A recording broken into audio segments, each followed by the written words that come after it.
നമസ്കാരം. ഈ മോട്ടിവേഷൻ ഓളികളെ മുട്ടിയിട്ട് നാട്ടിൽ നടക്കാൻ പറ്റാണ്ടായിട്ടുണ്ട്. എന്ത് തോന്നിയ സുഖന്മാർ ചെയ്താലും അവരെ ന്യായീകരിക്കാൻ കുറച്ച് ആൾക്കാരുണ്ട്. ചില കള്ളവെടീൻ്റെ കാര്യത്തിൽ ചില മനുഷ്യർ നമ്മൾ കേട്ടാൽ വിശ്വസിക്കില്ല. എനിക്കറിയുന്ന ഒരു ഹെഡ് മാഷുണ്ട്, ഭയങ്കര സ്ട്രിക്റ്റും കുട്ടികളെയൊക്കെ നല്ലോണം പേടിപ്പിച്ച് നല്ല സ്കൂൾ അടക്കി ഭരിക്കണ ഒരു മാഷ്, നല്ല ഡീസൻ്റ് സ്വഭാവം. ഈ ആള് അന്നത്തെ കാലത്ത് പിന്നെ പോക്സോ കേസൊന്നുമില്ല, ഒതുക്കി തീർത്ത് 7ാം ക്ലാസ്സിൽ പഠിക്കുന്ന കുട്ടീനെയാണ് ഓഫീസ് മുറി കയറ്റിയിട്ട് 1 ദിവസം ചെയ്തത്. അന്നും കുറച്ച് ആൾക്കാർ പറഞ്ഞേ ആ മാഷ് അങ്ങനെ ചെയ്യൂലെന്ന്. എന്താ ആ മാഷിന് സാധനമില്ലേ? ഈ മോട്ടിവേഷനും പറച്ചിലും ഈ പരിപാടി ഇത് രണ്ടും രണ്ടാ. അടിയിൽ പൊന്തൽ വന്നു കഴിഞ്ഞാൽ പിന്നെ അപ്പോൾ അവരുടെ സ്ഥാനം അവരൊരു മാഷാണെന്നോ അല്ലെങ്കിൽ ഒരു മോട്ടിവേഷൻ ചെയ്യുന്ന ആളാണെന്നോ അങ്ങനെയൊന്നുമല്ല. അവർക്ക് കാമം കയറി കഴിഞ്ഞാൽ അവർ പ്രായമൊന്നും നോക്കില്ല. ഒരു 16 വയസ്സുള്ള ബുദ്ധിയില്ലാത്തൊരു കുഞ്ഞിനെയൊക്കെ പീഡിപ്പിച്ച ഈ ഫിലിപ്പ് മമ്പാടിനെ പോലത്തെ അവനെ പറ്റി ഞാൻ ഒരു വീഡിയോ ഫേസ്ബുക്കിൽ ഇട്ടിട്ട് എന്തോരം തെറിയാണ് എനിക്ക് കിട്ടിയത്. ഫിലിപ്പ് മമ്പാട് അങ്ങനെ ചെയ്യൂലെന്ന്. ഫിലിപ്പിൻ്റെ സാധനമൊക്കെ അവന്മാരുടെ കയ്യിലാണ്. ഈ ആണുങ്ങളൊക്കെ ഒരു സ്വഭാവമുണ്ട്, ഇരട്ട മുഖമാണ്.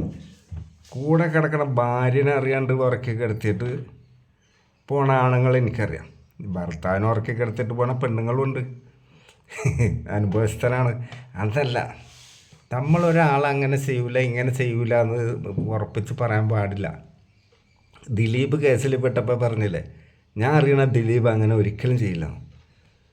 ദിലീപ് ചെയ്യൂലെന്ന് ദിലീപിനെ അറിയുള്ളൂ.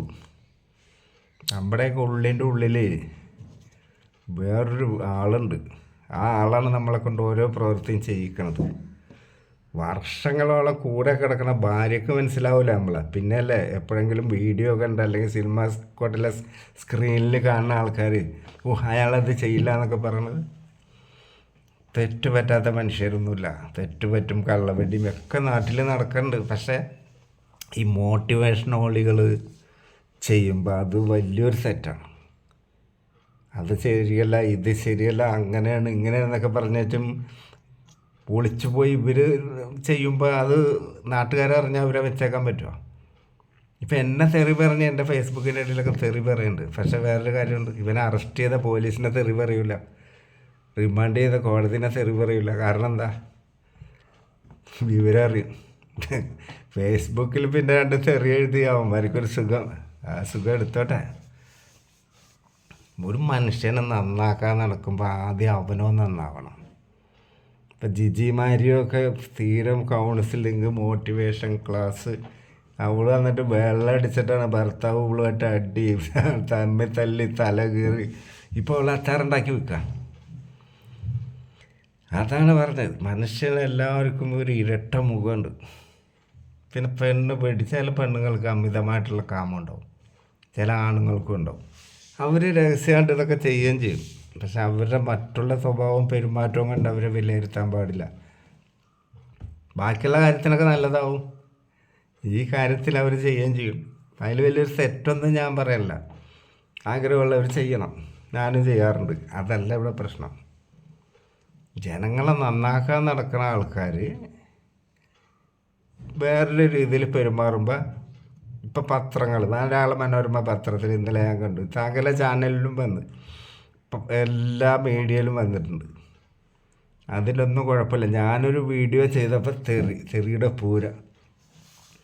എനിക്ക് മോട്ടിവേഷൻ ഓളികളെ കണ്ടുകൂടാ. ഈ മോട്ടിവേറ്റ് ചെയ്തിട്ട് ആർക്കാ ഗുണം ഉണ്ടാകണത്? അവന്മാർ 1 ലക്ഷം 2 ലക്ഷം ഫീസ് വാങ്ങി അവന്മാരാണ്ട് പോവും, അവർ ഹാപ്പി. ഇത് കേട്ട് പോകണവൻ പുറത്തിറങ്ങി അതെന്ത് ഒന്നുമില്ല, കുറച്ച് നേരം അവിടെ ഇരിക്കും, അത്രേ ഉള്ളൂ.